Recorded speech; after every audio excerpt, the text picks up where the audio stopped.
Rickshaw के 23 नए root को लेकर अब ई रिक्शा वाहन चालक लामबंद हो गए हैं, जहां जिला प्रशासन को 21 तारीख से हड़ताल पर जाने की चेतावनी दी है।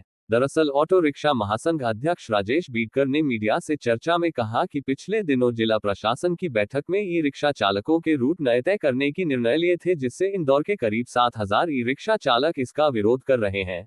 राजेश बिड़कर के अनुसार इस 23 रूटों पर 300 से अधिक ई रिक्शा वाहन चलाने की बात की जा रही है, जिससे न तो ई रिक्शा वाहन चालक को सावरियां मिलेगी और आए दिन एक दूसरे से सवारी बिठाने के लिए विवाद भी होंगे। इसी को ध्यान में रखते हुए रविवार को ई रिक्शा चालक महासंघ की नेहरू पार्क में एक महत्वपूर्ण बैठक आयोजित की, जिसमें आगामी दिनों में किस तरह का आंदोलन किया जाए इस पर चर्चा की गई।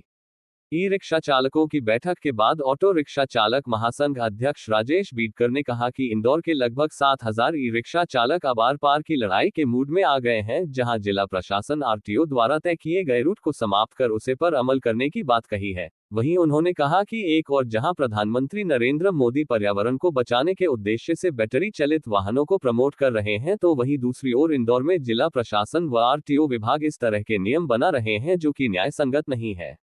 राजेश बीडकर का कहना है कि कई रिक्शा चालकों ने किस्तों में ई रिक्शा खरीदी है और ऐसे में यदि उन्हें सवारी नहीं मिलेगी तो ना ही वही रिक्शा की किस्त चुका पाएंगे और ना ही अपना घर का भरण पोषण कर पाएंगे। इसलिए सभी ई रिक्शा चालकों ने ये तय किया है कि 21 फरवरी से इंदौर के सभी ई रिक्शा चालक दशहरा मैदान और चिमन बाग मैदान पर ऑटो रिक्शा खड़ी कर अनिश्चितकालीन आंदोलन पर चले जाएंगे, जिसकी जवाबदारी जिला प्रशासन की रहेगी।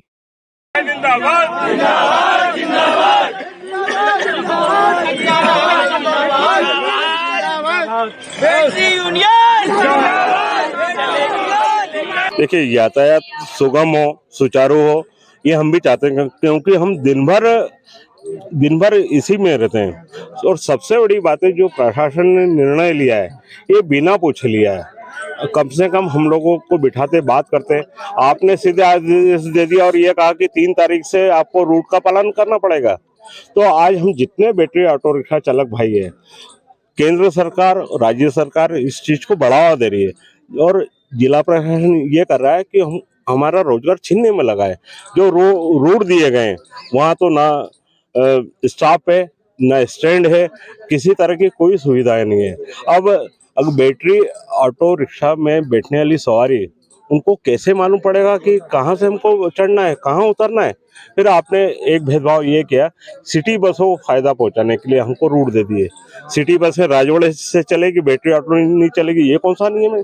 और वैसे आरटीओ को कोई अधिकार ही नहीं है रूट देने का।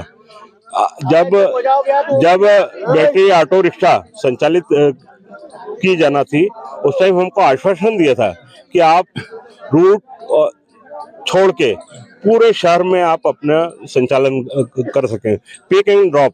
आज हम बुजुर्गों को, मरीजों को, छोटी छोटी बच्चियों को स्कूल ले जाने के लिए निकलते हैं तो घर से पिकअप करते हैं और घर ही छोड़ के आते हैं। अब ऐसी स्थिति में हमको रूट दे दिया और रूट पे अगर हम नहीं चलेंगे तो हमारे चालान बनेंगे तो गरीब आदमी का भला नहीं होगा। अब उस टाइम हम अपने रोजगार को बचाने के लिए हड़ताल पे जाने का निर्णय लिया है।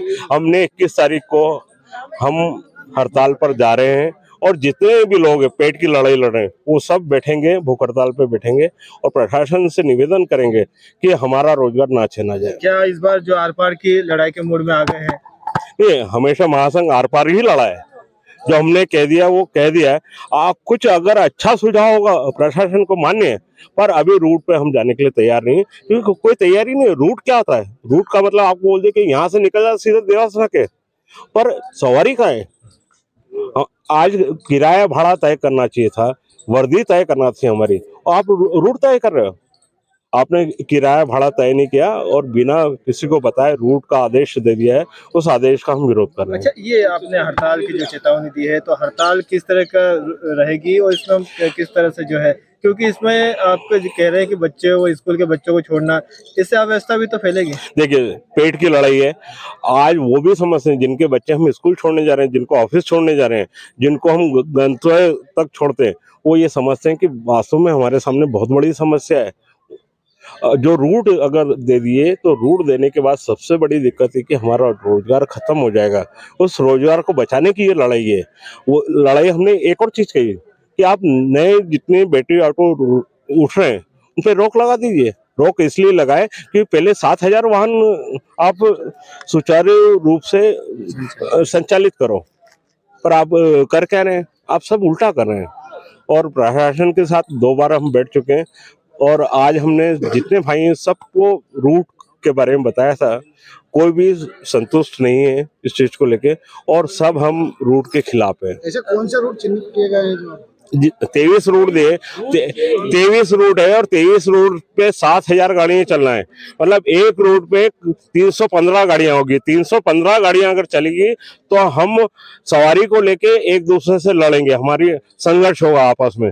फिर हमको बस वाले हमारे लोगों की पिटाई करते हैं, मैजिक वाले हमारे लोगों की पिटाई करते हैं, वैन वाले हमारे लोगों से झगड़ा करते हैं सवारी को लेके। तो आज हम ये कहना चाहते हैं कि भैया आपने ये निर्णय लिया, निर्णय के पहले कार में बैठने वाले लोग ये तय कर रहे हैं कि बैटरी ऑटो रिक्शा कहाँ से संचालित होगा, तो ये तो गलत है, हम इसके खिलाफ हैं। किस तरह का विरोध रहेगा आपका, कितने दिन तक चलेगी? पूरे शहर में बैटरी ऑटो रिक्शा एक भी नहीं चलेगी और जितने भी लोग हैं 2 स्थानों पे हम इकट्ठा होंगे, सुगनी देवी कॉलेज जो परदेशीपुरा में और एक दशहरा मैदान में।